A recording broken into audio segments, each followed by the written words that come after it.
اس نے گھبرا کر جلدی سے کاغذ اندر ڈالا تو انگوٹھے پہ ایک حرف کی سیاہ روشنائی لگ گئی۔ بہت تیزی سے بریف کیس کو واپس رکھ کر بستر کی چادر کی شکن درست کرتی وہ باہر نکل آئی۔ کمرہ لاک کر کے جب وہ زینے اتر رہی تھی تو لاؤنج کا فون بج رہا تھا۔ وہ تقریباً بھاگتی ہوئی نیچے آئی اور فون اٹھایا۔ ہیلو؟ جواباً لمحے بھر کی خاموشی چھائی رہی۔ پھر ایئر پیس میں سے عبدالرحمن پاشا کی آواز گونجی۔ عائشہ کدھر ہے؟ وہ دونوں کسی کے گھر گئی ہیں، وہ ذرا سنبھل کر بولی۔ آپ کیوں پوچھ رہے ہیں؟ چند لمحے لیے وہ خاموش رہا، پھر بولا تو اس کی آواز بے حد سرد تھی۔ آئندہ اگر آپ میرے کمرے میں گئی یا میرے بریف کیس کھولنے کی کوشش کی تو تم اپنے پیروں پر نہیں جا سکو گی، سمجھی؟ بہت ضبط سے وہ بولا تھا۔ حیا کے قدموں تلے سے زمین سرک گئی۔ اس نے گھبرا کر ریسیور کریڈل پہ ڈال دیا، پھر انگوٹھے پہ لگے سیاہی کے دبے کو کپڑے سے رگڑ کر گویا ثبوت مٹانے کی کوشش کی۔ عبدالرحمن کو کیسے علم ہوا؟ ان کا دماغ کچھ بھی سمجھنے سے قاصر تھا، البتہ اس کے اندر کوئی اسے کہہ رہا تھا کہ اب اسے یہاں سے چلے جانا چاہیے، لیکن کثر ببوک ادا دونوں بہنوں کی کشش وہ عجیب مخمے میں پڑ گئی۔ یہ ادا چائے کے کھیت ہیں۔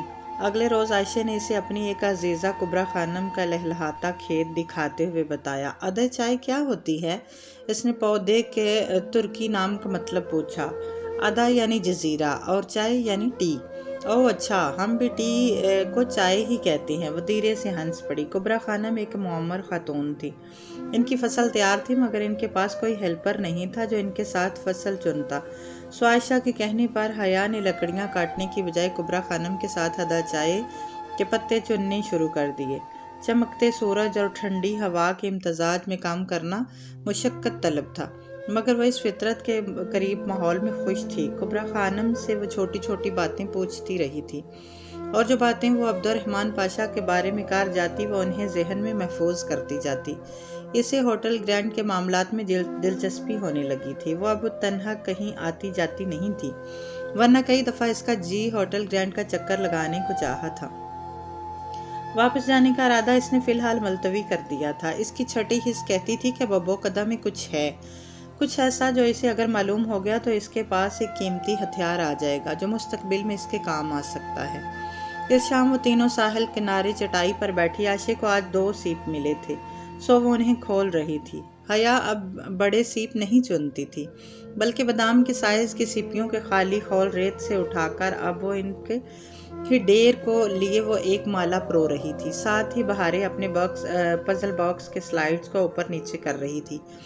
حیا، میں اسے کبھی نہیں کھول پاؤں گی۔ اس کا لہجہ مایوس کن تھا۔ حیا نے ننھے خول کو سوئی میں پروتے ہوئے سر اٹھا کر اس کا اداس چہرہ دیکھا، پھر گردن آگے جھکا کر اس پہ لکھی نظم کو پڑھا۔ یہ بہت آسان ہے بہاریں، ٹھہرو میں تمہیں ایک ہنٹ دیتی ہوں۔